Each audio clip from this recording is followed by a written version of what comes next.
நாம் அறிந்து கொள்வோம். நலமுடன் வாழ்வோம்.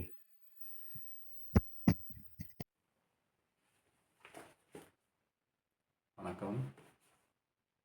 நான் உங்கள் சகோதரன் பேசுகிறேன். நம்ம இப்போ பார்க்க போகிறது சர்வாங்க ஆசனம். சர்வாங்க ஆசனம் எப்படி பழகிறதுன்னு இப்போ பார்க்க போகிறோம். இது படிப்படியாக சொல்லித்தரப்படுகிறது. எதுவரை வருகிறதோ அதிலிருந்து நீங்கள் தொடங்கலாம். வளைவுத்தன்மை எதுவரை வருகிறதோ அதிலிருந்து நீங்கள் தொடங்கலாம்.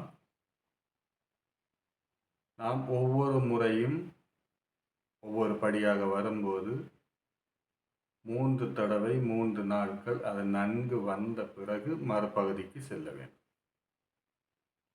முதலில் இந்த சர்வாங்காசனம் என்றால் என்ன என்பதை நாம் முதலில் தெரிந்து கொள்வோம்.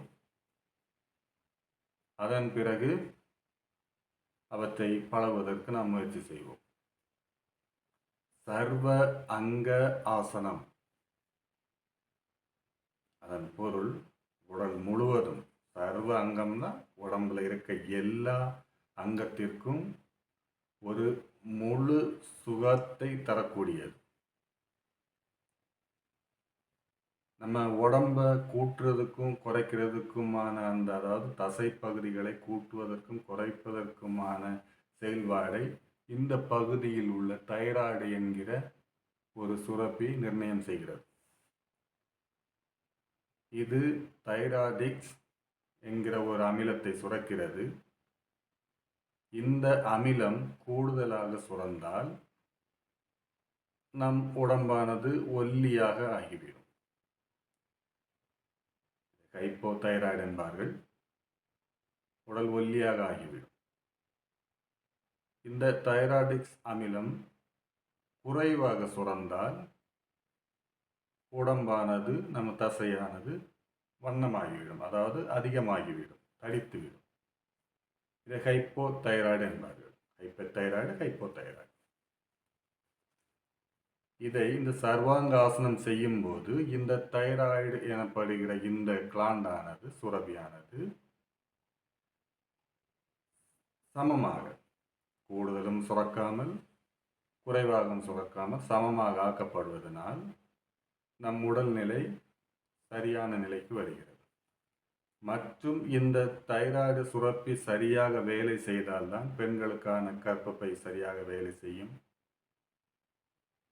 உடம்பில் எல்லா பகுதிகளுமே சரியாக வேலை செய்வதற்கு இது முக்கியமாக ஒரு இதாக உள்ளது.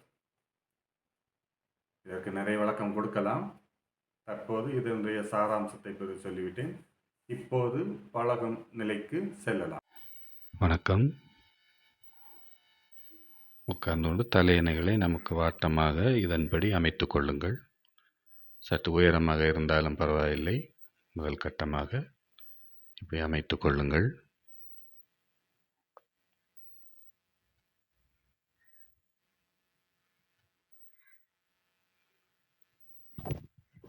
உயரம் ஓரளவுக்கு இருக்கட்டும். தேவைப்படும் பட்சத்தில் கொஞ்சம் கூட்டிக் கொள்ளலாம். அதில் பிரஸ்த பகுதி மேலே சற்று படுவது போல் இருந்து கொண்டு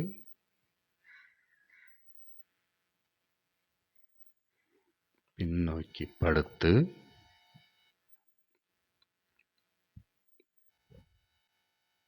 மூச்சை வெளியிட்டவாறு கால்களை சற்று தூக்கி பிடித்து கொள்ளவும். இப்படி ஒரு மூச்சு முதல் நீங்கள் எவ்வளவு வரை நிற்க முடிகிறதோ அதுவரை நின்றால் போதும். ஒவ்வொரு கால் வைத்தும் செய்யலாம். எது வருகிறதோ அதிலிருந்து தொடங்கவும். தொடக்க நிலை பயிற்சியாளர்களுக்கு, வராதவர்களுக்கும் வயதானவர்களுக்கும் தான். நோயாளிகளுக்கும் இப்படி சொல்லப்படுகிறது. ஒரு ஊக்கம் கொடுக்கவே உடம்பை அதிகமாக்கி உங்களுக்கு சொல்லித்தரப்படுகிறது.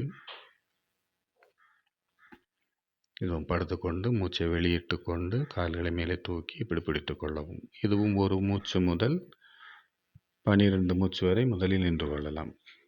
ஒரு மூச்சு முதல் தேவைப்பட்ட 12 மூச்சுக்குள்ளே எவ்வளோ மூச்சு வேணாலும் நீங்கள் எடுத்துக்கலாம். ஒரு மூச்சு முதல் நின்று கொள்ளலாம். உங்களால் முடியும் வரை நின்று கொள்ளலாம். மீண்டுமாக இது சற்று பின்னோக்கி செல்லவும், கைகளை தாங்கி பிடித்து கொள்ளவும். மேலே தூக்கும் போதெல்லாம் மூச்சு வெளியிட வேண்டும். கால்களை சற்று தாங்கியவாறு தூக்கியவாறு பிடித்து கொள்ளுங்கள். கழுத்து வலி ஏற்படும் போது கீழே இறங்கி விடுங்கள். ஒரு மூச்சிலிருந்து தொடங்குங்கள். உங்களால் எத்தனை மூச்சு நிற்க முடிகிறதோ அத்தனை மூச்சு நின்று கொள்ளுங்கள். எழுந்து கொள்ளுங்கள். இப்படி ஒவ்வொரு படியும் ஒவ்வொரு நாள் 2 தடவை 3 தடவை செய்ய வேண்டும். ஒரே நேரமாக அப்படி பழகிக்கொண்டு 3 நாட்கள் செய்த பின் ஒவ்வொன்றாக மாற்றி அமைத்துக் கொள்ளுங்கள். நாள்பட உங்களுடைய கழுத்து வலிகள் எல்லாம் குறையும். இந்த ஆசனங்கள் வலுக்கட்டாயமாக செய்ய வேண்டியது அல்ல, நமக்கு வரும் வரை செய்ய வேண்டியதாகும். இப்போது கொஞ்சம் படிநிலை கொஞ்சம் கூடுதலாக வருகின்றது. இப்படி வைத்து கொஞ்சம் பிடித்து கொள்ளுங்கள். முழு பாரத்தையும் கழுத்தில் வைப்பது போல் வைத்துக்கொண்டு சற்று கால்களை தூக்கி கொள்ளுங்கள். ஒரு மூச்சில் இருந்து பல மூச்சுகள், உங்களால் முடிந்தவரை பல மூச்சுகள், 12 மூச்சுக்கு மேல் செல்ல வேண்டாம். முடிந்தவரை செய்யுங்கள். ஒரு மூச்சு 2 மூச்சு 3 மூச்சிலிருந்து அப்படியே தொடங்குங்கள். இப்படி ஒரு 3 நாட்கள் பழகிய பின் இப்போது அடுத்த கட்டம்.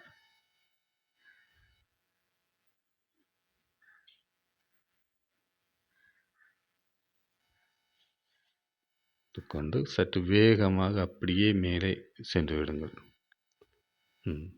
சற்று தூக்கி பிடியுங்கள். கால் மேலே தூக்கும் போதெல்லாம் மூச்சை வெளியிட்டு கொண்டு தான் செல்ல வேண்டும். கீழே வரும்போது மூச்சை எடுத்துக்கொள்ளலாம். உச்ச நிலையில் மூச்சை சாதாரண மூச்சு விட்டு எடுங்கள். ஒரு மூச்சிலிருந்து 12 மூச்சு வரை இதை செய்து பழகுங்கள். இப்படி ஒரு 3 நாட்கள் பழகிய பின் உங்களுக்கு லகுவாக வந்துவிட்டால் தொடர்ச்சியாக தொடர்ந்து செய்து கொண்டே இருக்கலாம். வரவில்லை என்றால் மட்டும் 3 நாட்கள் தொடர்ந்து பயிற்சி செய்யுங்கள். இப்போது முழு நிலையாக நாம் செய்ய போகிறோம். இது முதலில் வருவது விபரீத காரணி என்றும், கால் நேரே தூக்கி பிடித்து கொள்வது சர்வாங்காசனமாக சொல்லப்படுகிறது. இப்போது கால்களை சற்று கீழ் நோக்கி வைத்திருப்பது இது விபரீத காரணி. சர்வாங்காசனத்திற்கு முன் பழக வேண்டிய ஆசனமாக இருக்கிறது.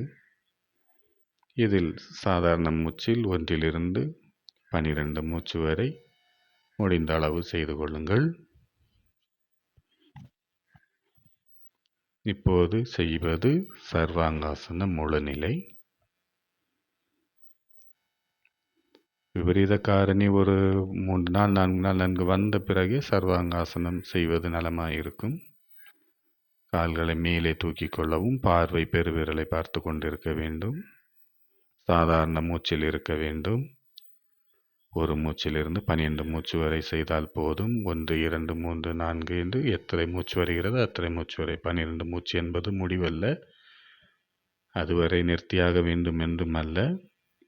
கவனமுடன் செய்யுங்கள். ஒரு மூச்சிலிருந்து தொடங்குங்கள். சர்வாங்காசன பயிற்சி முடிந்தது. வணக்கம். நாம் அறிந்து கொண்டோம். முயற்சி செய்து பயிற்சி செய்து நலமுடன் வாழ்வோம்.